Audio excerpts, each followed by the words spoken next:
కాశ్మీర తంత్రం ఏం తెలియజేస్తుంది? ఏం చేసినా ఫైనల్ డెస్టినేషన్ అతనికి ఏంటంటే మోక్షం. అయితే ఈ ప్రయోగ బాధలు అనేవి ఎలా ఉంటాయి? ఈ నరఘోష అనేది చేతబడి కంటే ప్రమాదకరమైందట, నిజమేనా? నరదృష్టి నరఘోష ఎలా ఉంటుందంటే ఆధ్యాత్మిక శక్తుల్ని ఎలా లాగొచ్చంటే, మరి జంతు బలులు చాలా చోట్ల చేస్తున్నారు కదా. భూత ప్రేత పిశాచ గణాల యొక్క శాంతి కొరకు జంతు బలులు అనేది ఇస్తారు. అది అంటే ఒక ప్రాణాన్ని ఇవ్వటం వల్ల ప్రయోజనం ఏంటంటారు? మంత్రం మధ్యలో ఆపేస్తే సాధకుడిని బలి తీసుకోవటం అనేది జరుగుతుందన్నమాట.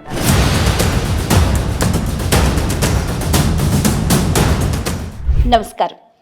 గురు సాంగత్యం ప్రత్యేక కార్యక్రమానికి సాదర స్వాగతం. గురుర్ బ్రహ్మ గురుర్ విష్ణు గురుదేవో మహేశ్వర, గురు సాక్షాత్ పరబ్రహ్మ తస్మై శ్రీ గురువే నమః. పరబ్రహ్మ స్వరూపమైన ఆ గురువుని శరణు వేడితే చాలు, త్రికరణ శుద్ధిగా ఆ శిష్యుడికి కావలసినవన్నీ కూడా అపర వర్షంలా అనుగ్రహిస్తూ ఉంటాడు గురువు. మరి గురువుని మనం ఎలా చేరుకోవాలి, గురువు దగ్గర విద్యను ఎలా నేర్చుకోవాలి, గురువు దగ్గర జ్ఞానాన్ని మనం ఎలా పొందాలి, నిత్య నైమిత్తిక జీవితంలో మన సంకల్ప సిద్ధిని మనం ఎలా చేకూర్చుకోవాలి, వీటితో పాటుగా ఆత్మశక్తిని పెంచుకోవటం ఎలా, మన లక్ష్యాన్ని మనం చేరుకోవాలి, మరుజన్మ లేకుండా చేసుకోవాలి అని అంటే ఆ శిష్యుని సాధనా మార్గం ఎలా ఉండాలి, ఇలాంటి ఎన్నో విషయాలను సవివరంగా శాస్త్రీయంగా మనందరికీ తెలియచేయడానికి ప్రముఖులు మనతో పాటు ఉన్నారు. కొన్ని దశాబ్దాల పాటుగా కాళీ ఉపాసన చేశారు. దశమహావిద్యల అమ్మవారిని వారు ఉపాసించారు. కాల భైరవుణ్ణి ప్రసన్నం చేసుకున్నారు. ఇవే కాకుండా కాళీ దేవత దర్శనంతో పాటుగా మరెంతోమంది దేవీ దేవతల దర్శనాన్ని పొందారు, లక్ష్మీ కటాక్షాన్ని పొందారు. ఇవే కాకుండా ఒక వ్యక్తికి ఉన్న మానసిక శారీరక రుగ్మతల్ని వారు తన సాధనా శక్తితోటి నిర్మూలన చేశారు. పతాక స్థాయిలో ఇబ్బంది పడుతున్న వారికి స్వాంతన కలిగించారు. ఇలా సామాజిక ఆధ్యాత్మిక సేవలో నిమగ్నమైనారు. భద్రకాళి పీఠాధీశ్వరులు, అలాగే కాళీ ఉపాసకులు డాక్టర్ శ్రీమతి సింధు మాతాజీ గారు. వారితో మాట్లాడి మరిన్ని విషయాలు వారి మాటలో తెలుసుకుందాం. ఈనాటి కార్యక్రమాన్ని ప్రారంభిద్దాం.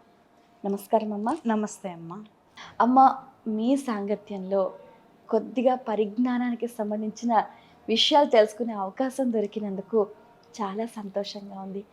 నిజంగా మీ సన్నిధిలో మాకు ఎనలేని ఆనందం కలుగుతోంది. నిజంగా భద్రకాళి అమ్మవారు ఎదురుగుండా ఉన్నారా, సమాధానాలు ఇస్తున్నారా అన్నట్టుగా మాకు అనిపిస్తూ ఉంది. నిజంగా ఇప్పుడు శైవులు కానీ వైష్ణవులు కానీ అంటే కాళీ ఆరాధన చేయని వారికి కూడా కాళీ అనుగ్రహిస్తుందా? ఖచ్చితంగా అమ్మ. శైవులైనా శివుణ్ణి ఉపాసించే వాళ్ళైనా అమ్మవారు అనుగ్రహిస్తుంది. ఎందుకు అనుగ్రహిస్తుందంటే శివుడి యొక్క అర్ధనారీశ్వర తత్వం అందరికీ తెలిసే ఉంటుంది.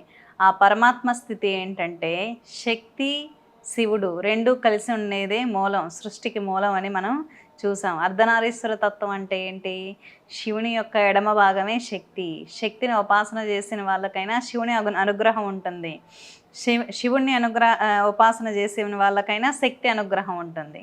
ఖచ్చితంగా అమ్మవారిని ఉపాసన చేస్తున్న సమయంలో ఎన్ని రూపాల్లో అమ్మవారిని ఉపాసన చేస్తామో అన్ని రూపాల్లో భైరవ అనుగ్రహం కూడా మనకు దక్కుతూ ఉంటుందన్నమాట. కాకపోతే ఇది మనం గ్రహించలేము.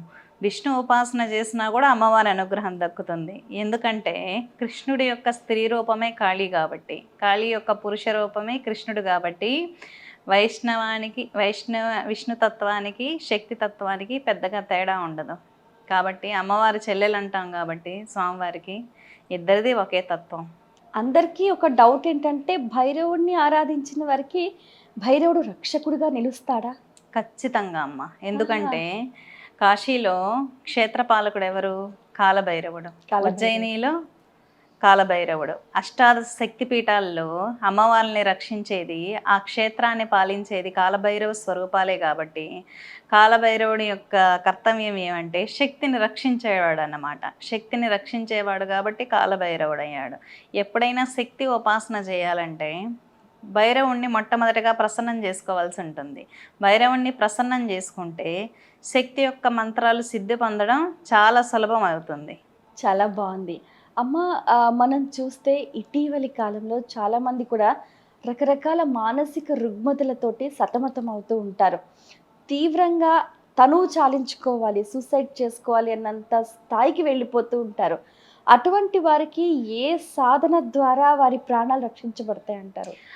జీవితంలో ఇంకేది లేదు, పూర్తిగా ఇంకా సమస్యలు మనం క్లియర్ చేసుకోలేం అనుకున్నప్పుడు అమ్మవారిని ఆశ్రయించడం ఉత్తమం. లేకపోతే వాళ్ళ కులదేవతనైనా, వాళ్ళ ఇష్టదేవతనైనా, ఏ దేవతనైనా సరే వారి యొక్క ఎవరినైనా గురువును ఆశ్రయించి మంచి జ్ఞానం పొంది ఏ దేవత అయినా ఉపాసన తీసుకోవడం ద్వారా మొట్టమొదటిగా ఆత్మబలం అనేది పెరుగుతుంది. ఆత్మబలం పెరిగినప్పుడు అతనిలో రియలైజేషన్ అనేది స్టార్ట్ అవుతుందన్నమాట.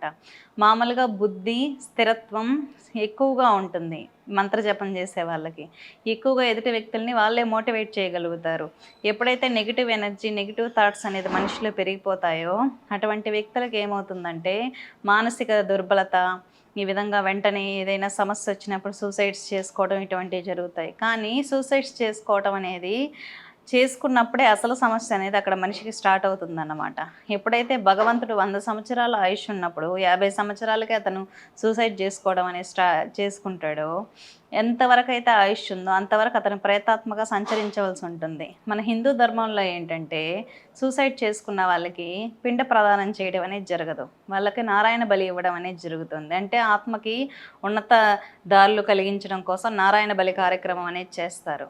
అక్కడ పిండ ప్రదానం సరిగ్గా చేయకపోవటం వల్ల కావచ్చు, చాలామంది ఈ మధ్య సూసైడ్ చేసుకుంటే క్రతువులు కూడా చేయట్లేదు సరిగ్గా. ఈ చనిపోయిన తర్వాత 18 రోజులు ఏవైతే చేస్తారో క్రతువులు జరగట్లేదు. ఈ విధానాల ద్వారా ఆత్మ ఇక్కడే సంచరిస్తూ ప్రేతాత్మగా సంచరిస్తూ ఆకలి దప్పికలను కలిగి ఉంటుందన్నమాట. ఎప్పుడైతే సూసైడ్ చేసుకుని ఉంటాడో అటువంటి వ్యక్తికి ప్రేతాత్మగా మారి అటువంటి వ్యక్తి ఎక్కువగా ఇలా ఆకలికి దప్పికలకి తట్టుకోలేక ఇంకా నరకాన్ని అనేది అతని జీవన ప్రమాణం ఎంతవరకు ఉందో అంతవరకు ఆకలి దప్పికలతో ఆ పాపభారాన్ని మోస్తూ ఆ బాధను అనుభవిస్తూ ఉండాలి. కాబట్టి సూసైడ్స్ చేసుకోకండి, మీ జీవితాన్ని ఇంకా నరకప్రదంగా మార్చుకున్న వాళ్ళు అవుతారు అని నేను సజెషన్ ఇస్తాను. ముఖ్యంగా ఇటువంటి వాళ్ళు సరైన గురువును ఆశ్రయించి లేకపోతే ఏదైనా దేవతా మంత్రాన్ని పెట్టుకొని నామజపం చేయడం ద్వారా ఉత్తమ ఫలితాలు అనేది పొందొచ్చు. సృష్టిలో ప్రతి సమస్యకి సూసైడే కాదు పరిష్కారం. సమస్య ఉన్నప్పుడు పరిష్కారం ఖచ్చితంగా ఉంటుంది, కానీ సరైన విధానంలో ఆలోచించగలగాలి. అమ్మ, సూసైడ్ అటెంప్ట్ చేస్తే కూడా నేరమే అంటారా? సూసైడ్ అటెంప్ట్ చేయడం అనేది అంటే ఎదుటి వ్యక్తిని బెదిరించడం కోసం సూసైడ్ అటెంప్ట్ అనేది చేస్తారు. అసలు ఆలోచనలు చేయాల్సిన అవసరం ఏముంది? ఏదైనా సమస్య ఉన్నప్పుడు సమస్యకి పరిష్కారం గురించి ఆలోచించాలి, కానీ సమస్యని ఇంకా పెద్దది చేసుకోవాలని ఆలోచించరు కదా.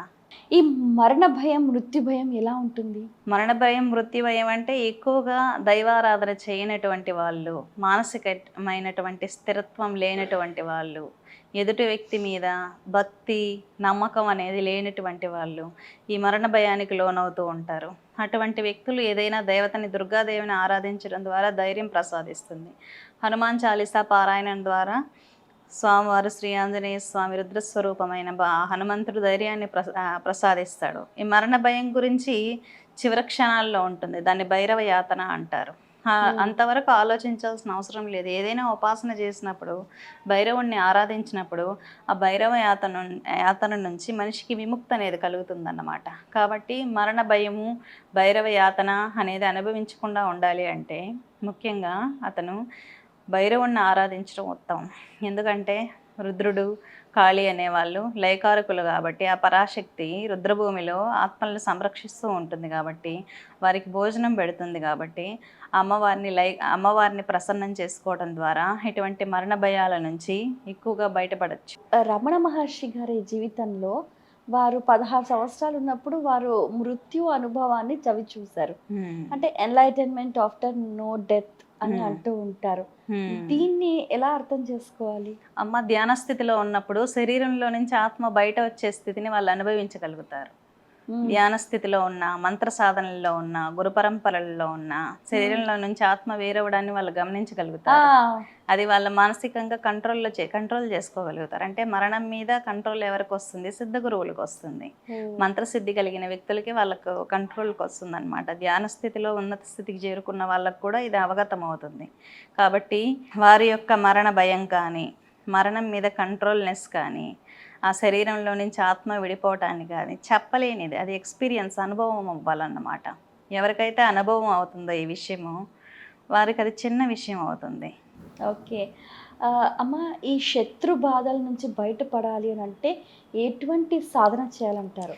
శత్రువులు అంటే ముఖ్యంగా అంతర్గత శత్రువులు, బహిర్గత శత్రువులు అంటారు. అంతర్గత శత్రువులు అంటే ఒకరిని చూసి ఈర్ష్య ద్వేషాలు ఉండడం, ఈర్ష్యపడడం, ద్వేషపడటం, ఇంట్లో వాళ్ళని చూసి ఎక్కువగా సరైన అవగాహన అనేది తెచ్చుకోకపోవటం, ఒకరినొకరు అర్థం చేసుకోకపోవటం వల్ల హర్షడ్ వర్గాల మీద అదుపు అనేది ఉండదు.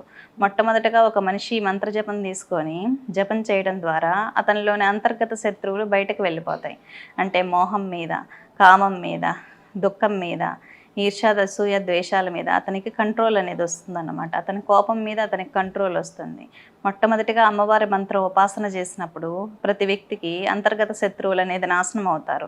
తర్వాత బహిర్గత శత్రువులు అంటే అమ్మవారి మంత్రం జపం చేయడం ద్వారా బహిర్గత శత్రువులకి సరైన సొల్యూషన్ అనేది మన నుండి లభిస్తుంది. ఎందుకంటే మనకు సరైన అవగాహన శక్తి, అమ్మవారి మంత్రం జపం వల్ల కలిగినటువంటి వశీకరణ శక్తి, స్తంభన శక్తి ద్వారా ఎదుటి వ్యక్తిని మనం కంట్రోల్ చేయగలిగిన లెవెల్కి వస్తాం. అంటే ఇప్పుడు బగలాముఖి మంత్రం చేసే వ్యక్తి మీద శత్రువు ఎక్కువగా దాడి చేయడానికి ఆలోచించడం. ఎందుకంటే అమ్మవారి శక్తి స్తంభన శక్తి. రాజమాతంగి ఉపాసన చేసిన వాళ్ళకి వశీకరణ శక్తి అనేది ఎక్కువగా ఉంటుంది. అటువంటి వ్యక్తి ఆకర్షించబడతాడు, శత్రువు కూడా అటువంటి వ్యక్తికి ఆకర్షించబడతాడు అన్నమాట. ఎందుకంటే బహిర్గత శత్రువులకైనా అంతర్గత శత్రుత్వం అనేది చాలా పెద్దది. కాబట్టి అమ్మవారి మంత్రం ద్వారా ఈ కామాన్ని, మోహాన్ని, కోపాన్ని, లోభాన్ని అదుపులో ఉంచుకోవాల్సి ఉంటుంది. ఇప్పుడు రాజమాతంగే నమః అని అంటే మంత్రోపదేశం లేకుండా కేవలం నామజపం చేసుకోవచ్చా? ఖచ్చితంగా ద్వాదశాక్షరి జపం చేయడం ద్వారా అమ్మవారి లలితాదేవి కూడా శ్రీకృష్ణుడికి పరివార దేవత. అంటే దీనికి ఒక కథ కూడా నానుడిలో ఉంది. ఆ కథ ఏంటంటే, గోలోకంలో శ్రీకృష్ణుడు ఉన్న సమయాలలో రాధాకృష్ణులకు ఒక సంభాషణ జరుగుతుందన్నమాట. అక్కడ మన్మధుడు ఒకరి ఏ గోపిక మీదైనా మన్మథ బాణం వేసి ప్రయోగించి పరీక్షించాలనుకుంటారు కృష్ణ భక్తిని. అప్పుడు మన్మధుడు బాణం ప్రయోగిస్తున్న సమయంలో లలితా త్రిపుర సుందరి ఆ బాణాన్ని తన శరీరంలో లయం చేసుకుంటుందన్నమాట. ఎందుకంటే మన్మధుడికే కామాన్ని ప్రసాదించిన దేవి లలితా త్రిపుర సుందరి కాబట్టి ఆ ఘట్టంలో ఆమె పరివార దేవతగా శ్రీకృష్ణుడికి వ్యవహరించింది. కాబట్టి ఇటువంటి అత్యున్నత స్థితి శ్రీకృష్ణుడిది కాబట్టి ఆ ఆరాధన ఎక్కువగా చేస్తూ ఉంటారు, కృష్ణారాధన. ఓకే. అదే ఇందాక ఈ వశీకరణ అనేది ఈ కాలంలో కూడా ఇంకా చలామణిలో ఉందా? వశీకరణం అంటే అట్రాక్ట్ చేసుకోవటం. ఇప్పుడు మీరు బట్టలు ఇచ్చినా అదొక తంత్రమే, పువ్వులు ఇచ్చినా అది తంత్రమే, ఆ మాటలతో మభ్యపెట్టినా అది తంత్రమే. తంత్రం అంటే యాక్టివిటీ, మనం చేసే పనిని తంత్రం అంటారు. తంత్రం అంటే తన ఆత్మని పరమాత్మ దాకా విస్తరింపజేసుకోవటాన్ని తంత్రం అంటాం అన్నమాట. అంటే మంత్రం ద్వారా అంటే మానసిక శక్తులు ఉంటాయి. కాన్సన్ట్రేటెడ్గా ఒక మంత్రాన్ని జపించడం ద్వారా ఎదుటి వ్యక్తి యొక్క మనసును మనం అట్రాక్ట్ చేయొచ్చు. మన హిందూ ధర్మంలో అనేక అద్భుత శక్తులు సాధించేటటువంటి ప్రక్రియలు చాలా ఉన్నాయి. అష్టసిద్ధులు, అష్టగౌణ సిద్ధులు, ఈ విధంగా చాలా ఉన్నాయి. భార్యాభర్తల విషయంలో భార్యాభర్తలకు గొడవలు వచ్చినప్పుడు లలితా సహస్రనామాలు చేయడం ద్వారా ఆ భార్యాభర్తలకి మంచి బాండింగ్ పెరుగుతుంది అన్నమాట. ఎందుకు బాండింగ్ పెరుగుతుందంటే అట్రాక్ట్ చేస్తుంది అమ్మవారు. తన భర్తకు మాత్రం చాలా కామంతో కనిపిస్తూ ఎదుటి వ్యక్తికి తల్లిలాగా కనిపించగలిగినటువంటి శక్తి లలితా పరమేశ్వరి ప్రసాదిస్తుందన్నమాట. తన భర్తకు మాత్రం తన అందంగా కనిపిస్తూ ఎదుటి వ్యక్తికి తల్లిలాగా కనిపించే స్వభావం ఆ శక్తికి ఉంది. కాబట్టి ఎప్పుడైనా వైఫ్ అండ్ హస్బెండ్స్ గొడవలు వచ్చినప్పుడు లేడీస్ నేను ఎప్పుడు శ్రీచక్రానికి కుంకుమార్చన చేయమని సజెస్ట్ చేస్తూ ఉంటాను. ఎందుకంటే మీరు గమనించి ఉండాలి, లలితాదేవికి ఎవరైతే ఉపాసన చేస్తారో చాలా అందంగా ఉంటారు అమ్మవారి కళతో. లలితా ఉపాసన చేసేవాళ్ళు శ్రీ వైష్ణవులు శ్రీచక్రానికి అధిష్టాన దేవత శ్రీ మహాలక్ష్మిగాను, శైవులు శ్రీచక్రానికి అధిష్టాన దేవత పార్వతిగాను భావిస్తూ ఉంటారు. కానీ అది పరాభట్టారిక యొక్క అత్యున్నత స్వరూపం. ప్రకటనలు మీవి, ప్రచారాలు మావి. జీవితంలోని వెలుగులందరివి. పిఎంసి తెలుగు ఛానల్లో మీ యాడ్స్ కోసం సంప్రదించవలసిన ఫోన్ నంబర్స్. ఈ కుంకుమకు నిజంగా అంత ఆకర్షణ శక్తి ఉంటుందంటారా? ఖచ్చితంగా ఉంటుంది. ఎందుకంటే అమ్మవారికి ఇష్టమైన వాటిల్లో పసుపు కుంకుమలు, సుమంగళికి సంబంధించినటువంటి వస్తువులు అమ్మవారికి చాలా ఇష్టం. కాబట్టి అమ్మవారికి నచ్చిన వస్తువులతో, పువ్వులతో, సుగంధ పరిమళాలతో, పట్టు చీరలతో అమ్మవారిని పరిచి అనుగ్రహాన్ని పొందాల్సి ఉంటుంది. అమ్మవారికి కొన్ని దివ్య వస్తువులు అంటే చాలా ఇష్టం. పసుపులో లక్ష్మీదేవి ఉంటుంది. మీరు ధరించిన ఆ కుంకుమ దాని ఆంతర్యం? నేను ధరించిన కుంకుమ ఏంటంటే అమ్మవారి శ్రీచక్రానికి రోజు నేను అర్చన చేస్తాను. అర్చన చేసిన కుంకుమే ధరిస్తూ ఉంటాను. అంటే ఇప్పటి కాలంలో అసలు ఆడపిల్లలు బొట్టు పెట్టుకోవడమే కరువైపోయింది. మరి అలాంటి నేపథ్యంలో వాళ్ళ శక్తి అంతా వెళ్ళిపోతుందా? ఖచ్చితంగా ఆజ్ఞాచక్రం దగ్గర ఒక మనిషి శక్తుల్ని, ఆధ్యాత్మిక శక్తుల్ని ఎలా లాగొచ్చంటే, ఇప్పుడు మీరున్నారు, షట్చక్రాల్లో ఆజ్ఞాచక్రం దగ్గర బొట్టు పెట్టి మంత్రం చెప్తే మీ ఒంట్లో ఉన్న పాజిటివ్ ఎనర్జీ అంతా వచ్చేస్తుంది. మీరు ఉపాసకులైతే మీ శాస్త్రాల చక్రం మీద చేయి పెట్టి మంత్రం చదివినా వచ్చేస్తుంది. భక్షిణీ విద్యలో అంటారు ఇవి. అంటే ఒక వ్యక్తిని మీరు అడిగారు కదా ఇంతకుముందు, పూనకం వచ్చినప్పుడు ఎలా దిగ్బంధనం చేస్తారని. ఒకరి మంత్రోపాసనని లాగొచ్చు, బంధించవచ్చు. అది కాబట్టి మన ఒంట్లో నుంచి శక్తి వెళ్ళిపోకుండా ఎవరైనా మిమ్మల్ని హిప్నటైజ్ చేయాలంటే 2 కళ్ళ మధ్యలో ఆజ్ఞాచక్రం వైపు కాన్సన్ట్రేట్ చేసి హిప్నటైజ్ చేయొచ్చు. కాబట్టి కుంకుమ అక్కడ ధరించడం అనేది జరుగుతుంది. నెగిటివ్ ఎనర్జీకి అట్రాక్ట్ అవ్వకుండా మన ఒంట్లో శక్తిని కాపాడుకోవటం కోసం. ఓకే, మనలో ఉన్న శక్తిని నిక్షిప్తం చేసుకోవడానికి కుంకుమ ధరించడం ఆజ్ఞాచక్రంలో చాలా అవసరం అంటారు. అవసరం. అయితే ఈ ప్రయోగ బాధలు అనేవి ఎలా ఉంటాయమ్మా? ప్రయోగ బాధలు అంటే నెగిటివ్గా ఒక మనిషిని హిప్నటైజ్ చేయటం, అతని సూక్ష్మ శరీరాన్ని హింసించడం అన్నమాట. అంటే మనిషి యొక్క, అది నేరం కాదా? ఖచ్చితంగా నేరమే. క్షుద్రం అనేది తప్పకుండా నేరమే. ఒక మనిషిని ఎందుకు ఈ మధ్య క్షుద్ర ప్రయోగాల మీద ఎక్కువగా జనం పడ్డారంటే, ఒక వ్యక్తిని హింసించడం కోసం, తన పేరు బయట రాకుండా ఉండడం కోసం ఈ విధంగా చేయడం అనేది జరుగుతుంది. కానీ ఇది చాలా దారుణమైన చర్య.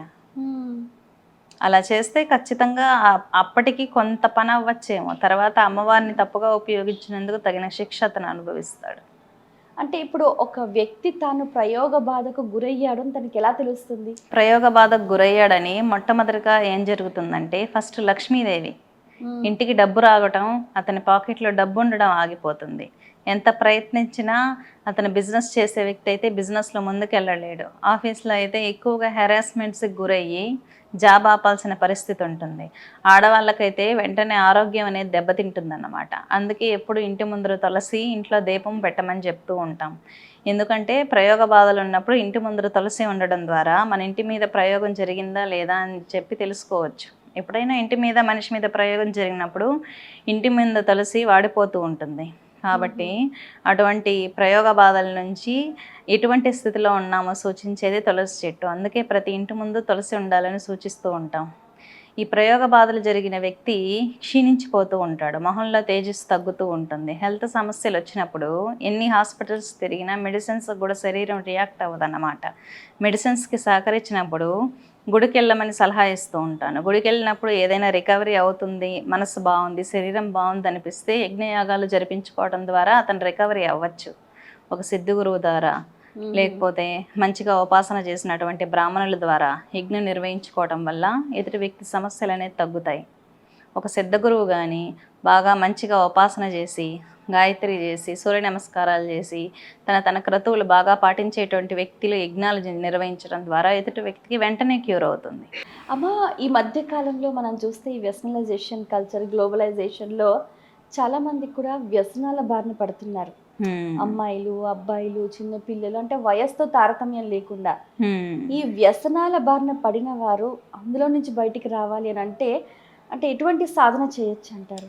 వ్యసనాల బారిన పడిన వాళ్ళకన్నా కూడా తల్లిదండ్రులు చిన్నతనం నుంచే, కౌమార దశ నుంచే పిల్లలు ఎప్పుడైతే ఊహ తెలుస్తుందో అటువంటినప్పటి నుంచే భగవద్గీత చదివించడం, నామజపాలు అలవాటు చేయటం, రామనామ జపం అలవాటు చేయటం, గోవిందనామాలు కానీ, అష్టాక్షరి, ద్వాదశాక్షరి కానీ, పంచాక్షరి లాంటి నామజపాలు అలవాటు చేయడం ద్వారా వాళ్ళకి చెడు ఆపగలిగినటువంటి శక్తి వస్తుంది. మొట్టమొదటగా ఏది మంచి, ఏది చెడు తెలుసుకోగలిగినటువంటి జ్ఞానం చిన్న వయసులోనే కౌమార దశలోనే వస్తుంది. ఎందుకంటే మొక్కై వంగనేది మానై వంగదు కదా. కాబట్టి తల్లిదండ్రులు చాలామంది పూజలు చేయడం అంటే అదొక లో క్లాస్ సబ్జెక్టు, దీపం పెట్టడం అంటే అది తక్కువ స్థాయి, పూజలు చేయడం అంటే అది చాలా లో కేటగిరీ అన్నట్టు ఫీల్ అవుతూ ఉంటారు. పిల్లలు పూజకు కడక్ట్ అయిపోతారేమో, దేవుడు కడక్ట్ అయిపోతారేమో అన్నటువంటి భావనలో పూజకి, దీపం పెట్టడానికి, దేవాలయాలు దర్శించడానికి పిల్లల్ని చాలా దూరంగా ఉంచుతారనమాట. కానీ అది చాలా తప్పు పద్ధతి. ఎందుకంటే ఇప్పుడు ముస్లిం కమ్యూనిటీలో పిల్లలకి చిన్నప్పటి నుంచి రోజుకు 5 సార్లు ప్రార్థనలు అనేవి చేపిస్తూ ఉంటారు. క్రిస్టియన్స్ ఎవ్రీ వీక్ చిన్నపిల్లల నుంచి పెద్దవాళ్ళ దగ్గర వెళ్తూ ఉంటారు. కానీ మన హిందూ ధర్మంలో ఏంటంటే పండగలకి మాత్రమే వెళ్తూ ఉంటారు చాలా వరకు. అలా కాకుండా చిన్నపిల్లల్ని ఇంట్లో దీపం పెట్టడం కానీ కొంతమంది ఏంటంటే దీపం పూజ అనేది ఆడవాళ్ళకి మాత్రమే సంబంధించింది అని చెప్పి ఆడవాళ్ళకి కేటాయించేశారు. కాదు, మగపిల్లల దగ్గర కూడా వాళ్ళతో దీపం పెట్టించడం కానీ, పూజ చేయించడం కానీ, జపాలు చేయించడం కానీ అలవాటు చేస్తే ఫస్ట్ చెడు వ్యసనాలకు వీళ్ళు లోనవ్వరు అన్నమాట. చెడు వ్యసనాలకు వెళ్ళినా కూడా దాన్ని తట్టుకోగలిగిన శక్తి ఉంటుంది, రియలైజ్ అవ్వగల శక్తి అనేది వాళ్ళకు ఉంటుంది. ఇప్పుడు సోల్లో పవర్ లేదనుకుందాం, విల్ పవర్ అంటాం మనం సోల్ పవర్ని. అంటే స్టెబిలిటీ, స్థిరత్వం లేకపోవటం వల్ల వీళ్ళు సూసైడ్స్కి వెళ్ళడం, ఈ డ్రగ్స్కి అలవాటు పడటం జరుగుతుంది. లేదు, ఫైనల్ స్టేజ్లో వాళ్ళు శరీరం సహకరించట్లేదు అన్నప్పుడు దేవాలయాలు దర్శించడం కానీ, గుడి చుట్టించడం కానీ, యజ్ఞయాగాదాలు జరిపించుకోవడం ద్వారా వాళ్ళ ఆత్మకు అనేది శక్తి పెరిగి వాళ్ళు రియలైజ్ అవ్వడం అనేది జరుగుతుందన్నమాట. కాబట్టి ఇన్ని విధాలైన ప్రక్రియ ద్వారా ఒక పాజిటివ్ ఎనర్జీ అనేది ఆ యువత పొంది ముందుకెళ్ళడం అనేది జరుగుతుంది. ఈ మధ్య ఎందుకు ప్రతిదానికి యువత పడిపోతున్నారంటే, ఒకటి ధైర్యం లేదు, స్థిరత్వం లేదు, రియలైజేషన్ లేదు. ప్రతి సమస్యని వాళ్ళ చేత చాలా పెద్ద బండరాయిలాగా చూస్తున్నారనమాట. ఇటువంటి వ్యక్తిత్వాలు వాళ్ళకు ఉండడం ద్వారా ఈ విధంగా అవడం అనేది జరుగుతుంది. మనం గమనిస్తే కూడా చావే పరిష్కారం అన్న స్థితిలో చాలామంది ఉన్నారు. అటువంటి స్థితి నుంచి వాళ్ళు బయటికి రావాలి అంటే చనిపోయే ముందర ఒక్క క్షణం ఆలోచించవలసిన అంశం ఏదంటారు? చనిపోయే ముందు ఒక్క క్షణం ఆలోచించాల్సిన అంశం ఏంటంటే, ఏ సమస్య వచ్చినప్పుడు ప్రతి ఒక్కరూ చనిపోతే భూమి మీద ఎవరు ఉండేవాళ్ళు కాదు, అవునా? కాబట్టి సమస్యలు అనేది ప్రతి ఒక్కరికి ఉంటుంది. సమస్య వచ్చినప్పుడు దీనికి పరిష్కార మార్గం వెతుక్కోవాలి, చావు దాకా వెళ్ళకూడదు అని నేను సజెషన్ ఇస్తాను. అమ్మ, కాశ్మీర తంత్రం ఏం తెలియజేస్తుంది? కాశ్మీరీ శైవిజం ఏం తెలియజేస్తుందంటే, పర, అపరాపర, అపర అని 3 దేవతలు ఉంటారు. త్రిశూలంలో ట్రైడెంట్ సిద్ధాంతం అంటాం. అంటే ఇక్కడ లక్ష్మి, సరస్వతి, పార్వతి అన్నమాట. ఇక్కడ భైరవ రూపాలలో అమ్మవారి పక్కన కాలభైరవుడు ఉంటాడు. ఇక్కడ ఈ సిద్ధాంతం ఏం తెలియజేస్తుందంటే, మూలాధార చక్రం నుంచి సహస్రారానికి కుండలిని శక్తిని ఎలా యాక్టివేట్ చేసుకొని షట్చక్ర భేదనం చేస్తూ సహస్రారంలో ఉన్న శివుణ్ణి కలవాలి. అక్కడ ఫైనల్ ఏంటి, డెస్టినేషన్ ఏంటి, అమ్మవారే. అక్కడ అమ్మవారిని దర్శనం పొందడం, తన శరీరాన్ని తను హీల్ చేసుకొని ఆ పరమానంద స్థితిని, ఆత్మానందాన్ని అనుభవించడమే కాశ్మీరీ శైవం యొక్క ఉద్దేశం అన్నమాట.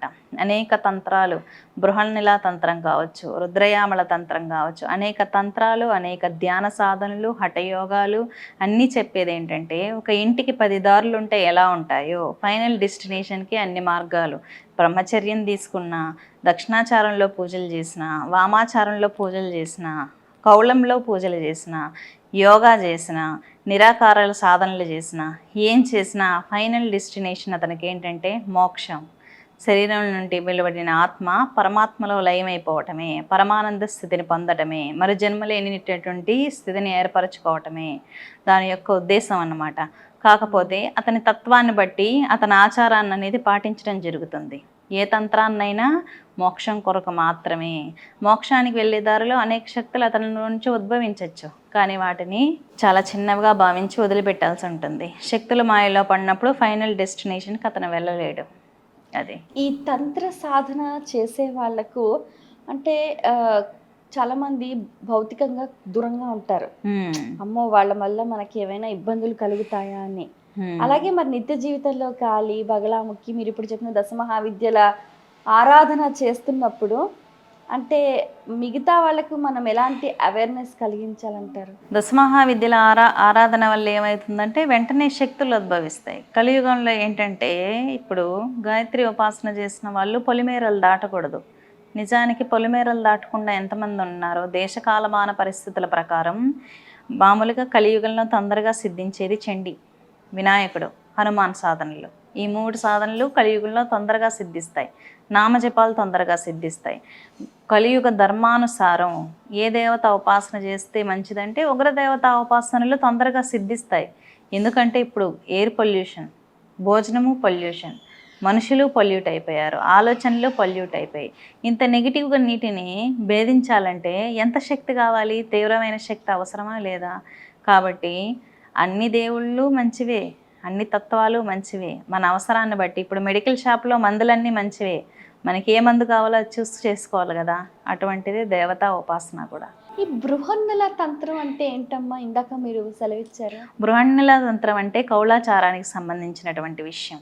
కౌలం ఏంటంటే ఒక వ్యక్తి ఉపాసన చేస్తున్న సమయంలో తాను పరమేశ్వరుడిగా భావిస్తూ, తన భార్యని పరమేశ్వరిగా భావిస్తూ మంత్ర సాధనలు చేస్తూ వారితో చేసే సాధనని కౌలాచార తంత్రం అంటారు. దీన్ని బృహన్యతా తంత్రం అంటారు. కౌలం ఏంటంటే నేనే దేవుడిని అనే భావనలో ఉంటూ మోక్షాన్ని పొందడం. అమ్మ, కొంతమంది మేల్ పర్సన్స్ ఫీమేల్ లాగా తయారయ్యి పూజలు చేస్తూ ఉంటారు. అలా ఎందుకు చేస్తారు?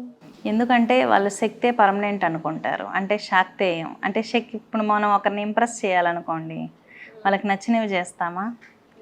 ఇక్కడ అమ్మవారు ఆదిపరాశక్తి అని భావిస్తూ ఉంటాం కాబట్టి అమ్మవారిని ఇంప్రెస్ చేయడం కోసం ఆ విధమైన చర్యలన్నీ. ఇప్పుడు లలితా త్రిపుర సుందరి సాధనలో భువనేశ్వరి ఘట్టం ఉంటుంది. బ్రహ్మ విష్ణు మహేశ్వరులు భువనేశ్వరి లోకాలకు వెళ్ళినప్పుడు స్త్రీలుగా మారిపోయారని, అమ్మవారికి స్త్రీలుగా దర్శనం ఇచ్చారని భువనేశ్వరి ఘట్టంలో దేవి భాగవతంలో ఉంటుందన్నమాట. అంటే ప్రతి ఒక్కరి శరీరంలోనూ స్త్రీతత్వం పురుషతత్వం అనేది ఉంటుంది. ఆ తత్వాన్ని, ఏ తత్వాన్ని అయితే ఆరాధన చేస్తారో వాళ్ళు ఆ మంత్రశక్తి ద్వారా ఆ విధమైన లక్షణాలు అనేది పొందుతారు. మీ గురువు గారి గురించి చెప్పండి. కాళీనే నా గురువు. బాగుంది అమ్మ. మీరు కాళీ ఉపాసన, కాళీ సాధన చేసినప్పుడు మీరు పొందిన అనుభూతులు మీ మాటల్లో. నేను కాళీ సాధన చేసినప్పుడు పొందిన అనుభూతులు అంటే నేను ఏదనుకుంటే అది జరిగేది నా విషయంలో. నా పర్సనల్ ఎక్స్పీరియన్స్ ఏంటంటే నాకు ఆర్థికంగా, సామాజికంగా నాకంటూ ఒక గుర్తింపునిచ్చింది అమ్మవారు. నేను ఎప్పుడు ఏది కోరుకోలేదు, అమ్మవారు ఇచ్చిందే అన్ని. నేను ఏదైనా అనుకుంటే వెంటనే జరుగుతాయి. నా పర్సనల్ విషయంలో నేను ఏదైనా కావాలి అనుకుంటే వెంటనే అవుతాయి. అది నా పర్సనల్ ఎక్స్పీరియన్స్. ఒక కూతురు తల్లిని అడిగినప్పుడు నాకు ఇది కావాలి, ఇది కావాలంటే తల్లి వెంటనే ఎలా చేస్తుందో నా విషయంలో ప్రతి చిన్న ఇన్సిడెంట్ కూడా అమ్మవారు నా విషయంలో అంత అనుగ్రహాన్ని ప్రసాదించింది. కొంతమంది చెప్తూ ఉంటారు, కర్ణ దేవతలు, కర్ణ పిశాచులు ఉంటారట. వాళ్ళు చెప్తూ ఉంటే కూడా వినపడుతుందట. నిజమేనా? కర్ణ పిశాచ విద్యలు ఏంటంటే అది క్షుద్రానికి సంబంధించినటువంటివి. కర్ణ పిశాచ సాధనలు చేస్తే ఏమవుతుందంటే కర్ణ పిశాచని శక్తి చేసి ఉపాసన చేసినటువంటి ఆత్మ కూడా పిశాచ రూపం సంతరిస్తుంది. కాబట్టి కర్ణ పిశాచి సాధన ఎవరిని చేయొద్దంటాను. అదొక క్షుద్ర సంబంధితమైన దేవత. కర్ణ పిశాచి సాధన చేసినప్పుడు ఆ పిశాచి వచ్చి తనకి ఎన్ని సంవత్సరాలు అయితే సేవ చేస్తుందో అన్ని సంవత్సరాలు ఆ పిశాచ యోనుల్లో ఇతను ప్రాణం పోయిన తర్వాత జన్మ తీసుకొని దానికి సేవ చేయాల్సి ఉంటుంది. ఆత్మను కోరుతుంది, మనిషి యొక్క ఆత్మని పిశాచ రూపం ధరిస్తుంది. కాబట్టి పిశాచ సాధనలు ఎవరూ చేయొద్దంటాను. కర్ణ మాతంగి విద్య ఉంది, కర్ణ ఆంజనేయ స్వామి విద్య ఉంది, కర్ణ విద్యలు దేవతా విద్యలు ఉన్నాయి, అవి చేయొచ్చు. పిశాచ విద్యలు అయితే చేయకూడదు. పిశాచ విద్యలు చేసినప్పుడు ఏమవుతుందంటే ప్రతిదీ చెప్తాయి కానీ వాటికి రక్తాన్ని బలిగా ఇవ్వాల్సి ఉంటుంది. కాబట్టి వాటికి రక్తం ఇచ్చే కొద్దీ కోరుతూనే ఉంటాయి. ఒకవేళ ఇవ్వలేకపోతే ఇతన్నే సాధకుడినే బలి తీసుకోవడం అనేది జరుగుతుందన్నమాట. కాబట్టి ఈ పిశాచ విద్యలు అనేది సాధన చేయకూడదనే చెప్తాను. ఇప్పుడు కాళీ ఉపాసన చేస్తారు, మామూలుగా నామజపం చేస్తారు, ఏదో అడుగుతారు, సిద్ధిస్తుంది. సిద్ధించకపోతే మంత్రం మధ్యలో ఆపేస్తే? మంత్రం మధ్యలో అనేది ఎప్పుడు ఆపకూడదు. ఎందుకంటే అమ్మవారిని అవమానించినట్టు అవుతుంది. ఒక మంత్రాన్ని పోషిస్తున్నప్పుడు, ఒక శక్తిని పోషిస్తున్నప్పుడు అతను ఇప్పుడు మధ్యలో మనకి ఎవరినైనా సహాయం చేయమని తీసుకొచ్చి మధ్యలో వదిలేస్తే ఎలా ఉంటుంది? వాళ్ళ బాగోగులు చూడక అలా ఉంటుంది. అలాంటప్పుడు మంత్రాన్ని వదిలే క్రియ కూడా ఉంటుంది. చక్కగా గురువుల దగ్గర నుంచి మంత్రాన్ని పోషించలేనప్పుడు, శక్తిని పోషించలేనప్పుడు ఆ ప్రక్రియ తెలుసుకొని వదిలేయడం చాలా ఉత్తమమైంది. ఎంత గౌరవంగా మంత్రాన్ని స్వీకరిస్తామో అంతే గౌరవంగా వదిలిపెట్టాల్సి ఉంటుంది. అంటే నామజపం చేయడం అమ్మా, నామజపం చేయడం ఉత్తమమైన ప్రక్రియ. అంటే దానికి కూడా వదిలిపెట్టడం ఉంటుందా? నామజపం చేసుకోవచ్చు, వదిలిపెట్టినా ఇబ్బంది ఉండదు. అంటే దాన్ని స్వీకరణ, వదిలిపెట్టడం అట్లా కూడా ఉంటుందా దానికి కూడా? బీజాక్షర మంత్రాలకైతే ఒక శాస్త్ర సమ్మతమైన పద్ధతి అనేది ఒకటి ఉంది. నామజపాలకు అటువంటిది ఏది ఉండదు. సర్వకాల సర్వావస్థల యందు నామజపాలు అనేది జపించుకోవచ్చు. రాజశ్యామల సాధన ద్వారా రాజయోగం పడుతుందా అమ్మ? ఖచ్చితంగా పడుతుంది. ఎందుకంటే అమ్మవారు ప్రకృతి స్వరూపిణి. సరస్వతీదేవి యొక్క తాంత్రిక స్వరూపమే రాజశ్యామల అన్నమాట. 64 కళలకు అధిదేవత కాబట్టి అమ్మవారి ఉపాసన చేయడం ద్వారా లలిత కళల్లో చాలా ఉన్నత స్థితిని అనేది పొందడం జరుగుతుంది. మామూలుగా మూవీ యాక్టర్స్ కానీ, రాజకీయ నాయకులు కానీ రాజశ్యామల యజ్ఞాలు జనధన ఆకర్షణ కోసం ఎక్కువగా నిర్వహించుకుంటూ ఉంటారు. ఇటువంటివి నిర్వహించుకోవటం వల్ల జనాకర్షణ, ధనాకర్షణ పెరుగుతుంది. స్త్రీలు ఈ అమ్మవారిని సాధన చేయడం ద్వారా తొందరగా వివాహం కాని వాళ్ళకి వివాహం అవ్వటం, తొందరగా సిద్ధి పొందటం, ఈ శత్రువులు లేకుండా ఉండటం, తన మాట నెగ్గడం అనేది జరుగుతుందన్నమాట. ప్రకటనలు మీవి, ప్రచారాలు మావి. జీవితంలోని వెలుగులందరివి. పిఎంసి తెలుగు ఛానల్లో మీ యాడ్స్ కోసం సంప్రదించవలసిన ఫోన్ నంబర్స్. సో ఇంకా చాలా మంది కూడా చాలా రకాల సాధనలు చేస్తూ ఉంటారు. ఒక కోరిక కోరుతుంటారు, సాధన చేస్తారు, కోరిక తీరిపోతుంది. ఆ తర్వాత మళ్ళీ అది చెయ్యాలంటారా ప్రక్రియ, లేకపోతే వాళ్ళ నిత్య జీవితంలో అలా సాగించవచ్చా? ఖచ్చితంగా ఒక మంత్రాన్ని స్వీకరించి ఒక శక్తిని పోషిస్తున్నప్పుడు సక్రమంగా వాళ్ళకి నిర్వహించాల్సింది, ఆ శక్తికి మనం చేయాల్సింది ఖచ్చితంగా చేసి తీరాల్సిందే. మన వల్ల కాదు, ఆ శక్తిని మనం పోషించలేం, ఆ మంత్రాన్ని మనం సాధన చేయలేం అనుకున్నప్పుడు అంతే గౌరవమైన పద్ధతి ద్వారా వదిలిపెట్టడం మంచిది. ఓకే. ఈ రాజశ్యామల అమ్మవారిని ఎలా ఆరాధిస్తే రాజయోగం పడుతుంది? రాజశ్యామల అమ్మవారిని శ్రీచక్ర రూపంలో ఆరాధించమంటాను. ఎందుకంటే ఆ పరాభట్టారిక యొక్క మంత్రిని రాజశ్యామల కాబట్టి శ్రీచక్రాన్ని ప్రతిష్ఠ చేసుకొని అమ్మవారికి కుంకుమార్చనలు చేయటం, రాజశ్యామల అనుగ్రహం కోసం. ఎవరైతే శ్రీచక్రాన్ని ప్రతిష్ఠ చేసుకొని జపాలు చేసుకుంటా అంటారో వాళ్ళకి జనధన ఆకర్షణ అనేది చాలా ఎక్కువగా ఉంటుంది.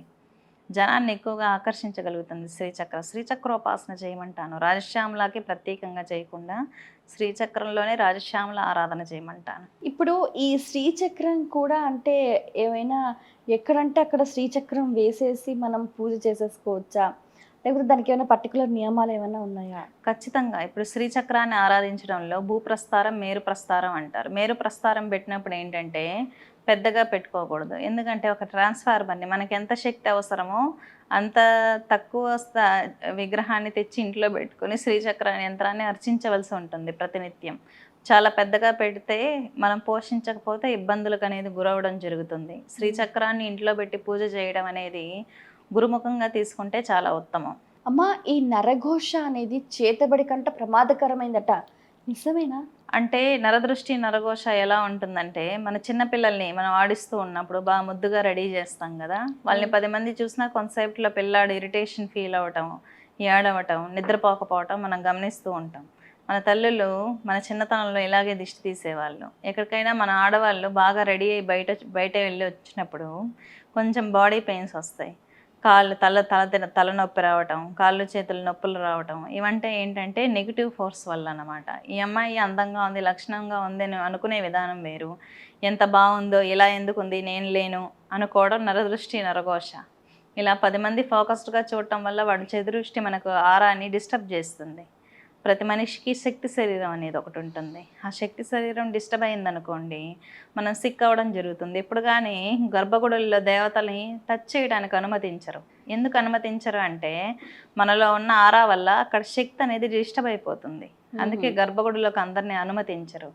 లైట్లు వేయరు. తిరుమలలో ఎప్పుడు గర్భగుడిలో లైట్లు వేయరు. ఎందుకు వేయరు అంటే శక్తి డిస్టర్బ్ అయిపోతుంది ఎలక్ట్రికల్ ఎనర్జీ వల్ల. చాలామంది ఈ మధ్య పూజ రూమ్స్లో ఎలక్ట్రానిక్ లైట్స్ వేసుకుంటూ ఉంటారు. కానీ ఆ ఎలక్ట్రానిక్స్ లైట్స్ అలా వేయటం వల్ల దేవతా విగ్రహం మీద పడినప్పుడు ఆరా డిస్టర్బ్ అయిపోతుంది. దీపాల వెలుగుల్లోనే దేవతల దర్శనం ఇవ్వాలి. అందుకే తిరుమలలో ఎప్పుడు ఫొటోస్ తీయటం కానీ, ఆ దేవుణ్ణి టచ్ చేయనివ్వటం కానీ, లైట్లు వేయటం కానీ చేయరు. అండ్ శక్తిని సంరక్షించుకునే ప్రక్రియ అది మనుషులకు కూడా వర్తిస్తుంది. ఈ ఆగమాలు, నిగమాలు అంటే ఏమిటమ్మా? ఆగమాలు, నిగమాలు అంటే తంత్రాలు. ఏది ఎలా ఉండాలి, ఏది ఎలా ఉండకూడదు. ఇప్పుడు తిరుమల అనేది ఆగమ శాస్త్ర ప్రకారం నిర్మాణం అయ్యింది. ఆగమ శాస్త్ర ప్రకారం అక్కడన్నీ పూజలు జరుగుతున్నాయి. పార్వతీదేవి ప్రశ్నలు వేస్తున్నప్పుడు శివుడికి శివుడు పార్వతీ చెప్పిన తంత్రాలని, ఆగమాలని పార్వతీదేవి శివుడికి చెప్పింది నిగమాలని అంటాం అన్నమాట. అమ్మవారు శాక్తేయ తంత్రాలన్నిటినీ స్వామివారికి చెప్పింది, స్వామివారు శైవ తంత్రాలన్నిటినీ అమ్మవారికి చెప్పారు. కాబట్టి వీటిని ఆగమాలు నిగమాలు అంటారు. అంటే ఇప్పుడు మీరు ఒక ఫ్రిడ్జ్ని కనెక్టివిటీ ఇవ్వాలనుకోండి, ఏ పద్ధతిలో ఏ వైర్ ఎలా పెట్టాలి, దాన్ని ఎలా మెయింటైన్ చేయాలి అనే మాన్యువల్ ఎలా ఉంటుందో, ఆగమం అనేది కూడా నిగమం అనేది కూడా ఒక శక్తిని ఎలా అర్చించాలి, ఏ విధంగా ప్రాణ ప్రతిష్ఠ చేయాలి, ఏ దిక్కులో ఉండాలి, ఏ నివేదన చేయాలి, ఎలాగా నడుచుకోవాలి అనేది ఆగమాలు నిగమాలు. అమ్మ ఇంకా మీరు ఆధ్యాత్మిక జీవితాన్ని, ఈ వ్యవహారిక వైవాహిక జీవితాన్ని రెండు ఏ విధంగా సమన్వయం చేస్తున్నారు? ఎందుకు సమన్వయం చేస్తున్నాను అంటే, నా భర్త ఉపాసకుడు, నేను ఉపాసకురాలిని, ఇద్దరు విధానం ఒకటే. కాబట్టి ఇప్పుడు ఒక ఫ్యామిలీలో ఇద్దరు డాక్టర్స్ అయినప్పుడు భార్యాభర్తలు వాళ్ళు ఏ విధంగా అయితే హాస్పిటల్కి వెళ్తారో, డ్యూటీ చేస్తారో, ఇంట్లో డిస్కషన్స్ అవి జరుగుతాయో, మా ఇంట్లో కూడా ఎప్పుడు దైవ సంబంధితమైన విషయాలే జరుగుతూ ఉంటాయి. మీ సంతానం గురించి? నా సంతానం గురించి అంటే, నేను సృష్టిలో ఉన్న వాళ్ళందరినీ నా సంతానంగానే భావిస్తాను. అందరూ నా పిల్లలుగానే కనిపిస్తారు. ఇక్కడ సమస్యలో వచ్చిన ప్రతి వ్యక్తి నాకు సమస్య చెప్తున్నప్పుడు నా పిల్లలు నాకు సమస్యలు వివరిస్తున్నట్టే ఉంటుంది. అదమ్మా అలా జరిగిందమ్మా, ఇలా జరిగిందమ్మా. వాళ్ళు నన్ను నమ్ముతారు చూసారా. ఎప్పుడూ నన్ను చూడని వ్యక్తులు, ఎప్పుడూ నన్ను కలవని వాళ్ళు వచ్చి ఆతృతతో మాదకు అలా జరిగిపోయింది, ఇలా జరిగిపోయింది అని చెప్తున్నప్పుడు నాకు వాళ్ళ పిల్లలే కనిపిస్తారు. ఒక తల్లి దగ్గరికి పిల్లాడు వెళ్ళి ఎలాగ చెప్పుకుంటారో అలా చెప్పుకుంటారు. నాకు అన్కండిషనల్ లవ్ ఉంటుంది ప్రతి ఒక్కరి మీద. అది తెలుస్తోంది. మీ చిరునవ్వు చాలా బాగుంటుంది. అమ్మవారి తత్వంలో ఉన్నప్పుడు ప్రతి చర్య అమ్మవారిదనే భావిస్తూ ఉంటాను. అమ్మ, మీ జీవితంలో జరిగిన అద్భుతాలు? నా జీవితంలో జరిగిన అద్భుతం ఏంటంటే, నా భర్త, నాకు తగిన భర్త, నా ఆలోచనకు తగిన భర్త లభించటం, నేను అనుకున్న పుత్రికా సంతానం కలగడం, పుత్ర సంతానం కలగడం. నా జీవితంలో జరిగిన అద్భుతాలు అంటే దైవ దర్శనాలు. నేను నా జీవితాన్ని సంపూర్ణంగా అనుభవించగలిగాను. పక్కన వాళ్ళకి సహాయం చేయడం ద్వారా నాకు ఆత్మ సంతృప్తి కలిగింది. అంటే నా జీవితాన్ని, నా జన్మని నేను సార్థకత చేసుకున్నాను అన్నటువంటి నేను ఆత్మ సంతృప్తితో, పూర్తిగా ధైర్యంతో, స్థిరత్వంతో ఉన్నాను ఈరోజు. అసలు ఎటువంటి కండిషన్స్ లేకుండా ప్రతి ఒక్కరూ నిత్య జీవితంలో సాధన చేయవలసిన మంత్రాలు కానీ, సాధన విధానం కానీ మీ మాటల్లో? నా మాటల్లో ఏంటంటే, ప్రతి ఇంట్లోనూ ప్రేమతత్వం అనేది నిండుండాలి. మొట్టమొదటిగా ఆడవాళ్ళు చేసేటటువంటి సాధన ఏంటంటే, ఆడవాళ్ళే లీడింగ్ తీసుకోవాలి. ఇంట్లో ఉన్న పరిస్థితుల్లో వాళ్ళు ఎంత అణిచివేసినా కానీ వాళ్ళ ప్రత్యేకతను వాళ్ళు చూపించుకుంటూ ఉండాలి. ఎందుకంటే ఒక ఇల్లు బాగుండాలన్నా, అభివృద్ధిలోకి రావాలన్నా, డౌన్ అవ్వాలన్నా ఆ ఇంట్లో ఉన్న స్త్రీ మీద ఆధారపడి ఉంటుంది. ఫస్ట్ వీళ్ళ ప్రేమతత్వంతో నిండి భర్తకు తగిన సేవలు చేస్తూ, పిల్లల్ని సరిగ్గా చూసుకుంటూ, తను ఏ సాధించాలనుకుంటుందో దానికి అనుగుణంగా ఇంట్లో ఆహ్లాదకరమైన వాతావరణాన్ని సృష్టించుకొని శక్తి పెంచుకోవాలి. ఇప్పుడు ఎవరికైనా ఆడవాళ్ళకి సరిగ్గా జరగలేదనుకోండి, ఏడుస్తూ కూర్చుంటాడు. అవసరం లేదు, దుర్గా సాధన చేయండి, ధైర్యం వస్తుంది, మీ మాట చెల్లుతుంది అంటాను నేను. మేమేం చేయలేం మా లైఫ్లో, మా కుటుంబంలో మా మాట చెల్లట్లేదు, బగలాముఖి చేయండి, మీ మాట చెల్లుతుంది, మీ మాటే జరుగుతుంది. బగలాముఖి అంటే మామూలుగా స్తోత్రాలు చదివితే సరిపోతుందా? చాలు, అష్టోత్తరాలు చదువుతూ కుంకుమార్చన చేసుకుంటే చాలు. మళ్ళీ అంటే ప్రత్యేకమైన నివేదనలు, బలులు అలాంటివి అవేవి అవసరం లేదు. ఆడవాళ్ళు కుంకుమార్చన చేసుకుంటే చాలు. నిమ్మకాయ నివేదన పెట్టచ్చు, అమావాస్య అయినా పౌర్ణమి అయినా ఇంటి ముందు గుమ్మడికాయ బలి నివేదన ఇచ్చుకోవచ్చు. మనం ఇంట్లో ఏ వంట చేస్తే అది మొదటి ముద్ద అమ్మవారికి నివేదన చేయొచ్చు. నిజానికి సృష్టిని సృష్టించిన అమ్మవారికి నివేదన పెట్టే స్థాయి మనకు ఉండదు. అమ్మవారు ఇచ్చిందే అమ్మవారు కోరదు. ఏంటంటే మనం భక్తితో అమ్మవారికి సమర్పించుకుంటాం. మరి జంతు బలులు చాలా చోట్ల చేస్తున్నారు కదా? జంతు బలులు అనేది క్షుద్ర దేవతల శాంతి కొరకు, భూత ప్రేత పిశాచ గణాల యొక్క శాంతి కొరకు జంతు బలులు అనేది ఇస్తారు. అది అంటే ఒక ప్రాణాన్ని ఇవ్వటం వల్ల ప్రయోజనం ఏంటంటారు? ప్రయోజనం ఏంటంటే, ఇప్పుడు ప్రయోగ బాధలు జరిగాయి అనుకోండి, ఇప్పుడు భూత ప్రేత మీరు చెప్పారు, సూసైడ్స్ జరిగినప్పుడు ప్రేతగణాలుగా మారిపోతాయి కదా, భూతాలుగా వచ్చి వాటిని ప్రయోగం చేస్తారు. మామూలుగా అక్కడ ప్రక్రియలు ఏంటంటే, గ్రామ దేవత గ్రామాన్ని రక్షిస్తుంది. ఎవరైనా ప్రయోగం చేయాలంటే చనిపోయిన యొక్క ఆత్మని, ఈ ప్రేతాత్మను వశం చేసుకుంటాడు అతను ఏదో రక్తాన్ని బలించి ఎదుటి వ్యక్తిని పీడించని పంపిస్తాడు. అది గ్రామంలోకి ఎంటర్ అవ్వాలి కదా, అప్పుడు గ్రామ దేవత అడ్డుకుంటుంది. అక్కడ గ్రామ దేవత దగ్గర ఏదైతే బలిస్తారో ఆ రక్తాన్ని స్వీకరించడం ద్వారా అక్కడ అణచబడి ఉంటాయి క్షుద్రశక్తులు అమ్మవారి దగ్గర. ఇప్పుడు భూత ప్రేత పిశాచ గణాలకి ఆహారాన్ని ఎవరు ఇవ్వాలి? వాటికి తల్లి ఎవరు? కాళికాదేవి, అవునా? గ్రామ దేవతలు యోగిని శక్తులు, అమ్మవారికి పిల్లలే కదా, సృష్టిలో సమస్తం అమ్మవారి పిల్లలే. కాబట్టి వాటికి ఆహారం అందించాల్సిన బాధ్యత అక్కడ అమ్మవారికి ఉంటుంది. కాబట్టి క్షుద్ర ప్రయోగాల నివృత్తి కోసం అక్కడ బలులు అనేది ఇవ్వడం జరుగుతుంది, అంతే. ఈ సాత్విక ఆరాధన చేసేవారు ఎటువంటి సాధన చేయాలంటారు? సాత్విక ఆరాధనలు చేసేవాళ్ళు చక్కగా శ్రీ మహాలక్ష్మీ దేవి సాధన, సరస్వతి దేవి సాధన, ద్వాదశాక్షరి మంత్రం, రాధాదేవి ఉపాసన అతి ఉత్తమమైన స్థితి రాధా ఉపాసన. భూలోకంలో స్వర్గంలో ఉన్నట్టు ఉంటుంది, భూమిలో కూడా రాధా ఉపాసన చేస్తే. అవునా? ఎలా చేయాలి? రాధా ఉపాసన రాధా నామాన్ని జపిస్తుంటే కృష్ణుడి చుట్టూ తిరుగుతాడు. కృష్ణుని చుట్టూ తిరగాలంటే రాధా ఉపాసన చేయాలి. అంటే ఇప్పుడు అలా కనిపిస్తూ ఉంటాడు కృష్ణుడు మన చుట్టూ తిరగాలంటే రాధా ఉపాసన. రాధా అంటే రాధే అంటే కృష్ణుడే వస్తాడు మన దగ్గరికి. బాగుంది. అమ్మ, కలియుగంలో మనం గమనిస్తే ప్రతి ఒక్క ఇంట్లో ఏదో ఒక సమస్య లేకపోతే ఎడబాటు అనేది మనం చూస్తూ ఉన్నాం. అన్యోన్యంగా ఆనందంగా జీవించాలి అని అంటే వారి మానసిక స్థితి కానీ శారీరక స్థితి కానీ ఎలా ఉండాలంటారు? మానసికంగా అరిషడ్ వర్గాలను అదుపు చేసుకుంటూ ఇంట్లో పరమైన వాతావరణాన్ని క్రియేట్ చేసుకొని ఫస్ట్ ఒకరి మీద ఒకరికి నమ్మకం ఉండాలి. తప్పు చేస్తున్నా ఓపిక్గా మార్చుకోగలిగినటువంటి తత్వం ఉండాలి. అతను ఎందుకు డైవర్ట్ అవుతున్నాడు అని ఆలోచించి వాళ్ళ ఎదుటి వ్యక్తి యొక్క కోరికలు తీర్చగలగాలి. రియలైజేషన్ అనేది ఉండాలి. స్త్రీలకు కానీ పురుషులకు కానీ ఓర్పు అనేది ప్రధానమైనది. ఈ కాలంలో ఓర్పు సహనాలు అనేది లేక మనం అనేది పూర్తిగా మానవతా విలువలు కోల్పోతున్నాం. భద్రకాళి పీఠాధీశ్వరిగా మీరు నిజంగా చాలా సామాజిక సేవ చేస్తున్నారు. ఎంతోమంది ప్రాణాలని రక్షిస్తున్నారు. చివరి దశలో ఉన్న వారికి ఆయుష్ను అందిస్తున్నారు. శత్రువులకు వారి బాధను తొలగిస్తున్నారు. ఇలా రకరకాలుగా మీరు ఎన్నో రకాల సేవల్ని చేస్తున్నారు. అసలు ఆ స్థాయి దాకా రాకుండా ఉండాలి అని అంటే నిత్య జీవితంలో వీళ్ళ వ్యవహార శైలి ఎలా ఉండాలంటారు? సమస్యలు రాకుండా ఉండాలంటే వీళ్ళ శక్తి పెంచుకోవాలి ఎవరికి వాళ్ళు. ఇప్పుడు వేరే ఒక ఆశ్రయించడం, గురువు ఆశ్రయించడం అనేది ఏంటంటే ఎదుటి వ్యక్తి నుంచి అప్పు తీసుకోవడం లాంటిది శక్తిని. వీళ్ళు సాధన చేసుకోవడం ఏంటంటే వీళ్ళ శక్తి పెంచుకోవడం, వీళ్ళు సొంతంగా శక్తిని సంపాదించుకోవడం. ఎప్పుడు కానీ సొంతంగా సంపాదించుకున్నటువంటి శక్తి మాత్రమే నిలబడుతుంది. గురువు అనుగ్రహం అనేది గురువు ఉన్నంత వరకు ఉంటుంది. ఇప్పుడు భావన మాత్ర సంతుష్ట అంటారు అమ్మవారిని. భావనల్లో తలుచుకుంటూ ఉంటే కూడా అమ్మవారు రక్షిస్తుంది.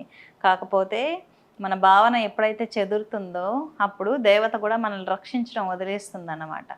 ఎప్పుడు కానీ నవవిధ భక్తులు అంటారు. కీర్తనల ద్వారా అన్నమయ్య తరించాడు, వినడం శ్రవణం ద్వారా ప్రహ్లాదుడు తరించాడు అన్నమాట. ఆయన ఎప్పుడు నరసింహనామాన్ని జపిస్తూ ఉండేవాడు, మహావిష్ణు నామాన్ని. అలా జపించడం ద్వారా ఆయన తరించాడు. కాబట్టి మీరాబాయి ఆ భావనలో తరించింది. కృష్ణుడిని భావిస్తూ రకరకాల భక్తులు ఉంటాయి. ఇప్పుడు హనుమంతుడు సేవ ద్వారా తరించాడు, గరుత్మంతుడు సేవ ద్వారా తరించాడు. నవవిధ భక్తులు అన్నమాట. సేవ కూడా ఒక భక్తే. మాధవ సేవే మానవ సేవ అంటారు, అది కూడా భక్తే. ఇప్పుడు మీరు అన్నారు మీరు ఇంత చేశారని, అది నేను చేయలేదు, అమ్మవారు చేసింది. అందరికీ క్యూర్ చేయడం, అన్నీ చేయడం అనేది అమ్మవారు చేసింది. కాకపోతే నా ద్వారా చేసింది. అంత శక్తి మనిషికి ఉండదు, అమ్మవారికి ఉంటుంది. అమ్మవారు ఎవరినైతే చూస్ చేసుకుంటుందో ఆ వ్యక్తి ద్వారా సేవ చేయించుకుంటూ ఉంటుంది. అంత సాధన, అంత సేవ, అంత క్యూర్ చేయడం అనేది నాలో ఉండదు, నాలో ఉన్న శక్తిలో ఉంటుంది. గురు సాంగత్యం వల్ల ఇంకా ఎటువంటి ప్రయోజనాలు ఉంటాయమ్మా మీ మాటల్లో? సరైన గురువు సాంగత్యం వల్ల ప్రయోజనాలు పొందిన వాళ్ళు ఉన్నారు. నిషిద్ధ గురువుల సాంగత్యం వల్ల జీవితంలో దెబ్బపడిన వాళ్ళు ఉన్నారు. సరైన గురువుని ఎన్నుకొని సరైన గురు సాంగత్యం చేయాలి. చివరిగా ప్రేక్షకులకు మీరు ఇచ్చే సందేశం? ప్రేక్షకులకు ఏంటంటే ప్రేమతత్వాన్ని గృహాల్లో పెంచుకోండి. ఇప్పుడు మానసిక ప్రశాంతత, ప్రేమ, మానవతా విలువలు అనేది తగ్గిపోతున్నాయి. చక్కని కుటుంబ వాతావరణం కలిగి ఉండడం అనేది మొదటి దశ. సరైన కుటుంబ వాతావరణంలో ఉంటూ శక్తిని పెంచుకుంటూ ఉండాలి. గృహంలో కానీ మీలో కానీ దేవతా ఆరాధన చేయమని చెప్తాను. చాలా సంతోషం అమ్మ. మీ అమూల్యమైన సమయాన్ని కేటాయించి ఎన్నో విషయాలను వివరంగా మా అందరికీ తెలియజేసినందుకు ధన్యవాదాలు. వీక్షించారు కదండి, ఈనాటి గురు సాంగత్యంలో సింధు మాతాజీ గారు ఎన్నో విషయాలను మనందరికీ కూడా చాలా సరళంగా వివరించారు. ప్రేమ తత్వాన్ని పెంచుకోవాలి, గురుత్వ భావన అనేది పెంపొందించుకోవాలి. అలా చేసినాడు మోక్షానికి మీరు మరింత చేరువవుతారు. ఆ విధంగా సాధనా ప్రక్రియలు ఆచరించే ప్రయత్నం చేయండి, సద్గతి పొందండి. మరో కార్యక్రమంలో మళ్ళీ కలుసుకుందాం. అంతవరకు సెలవు. నమస్కారం.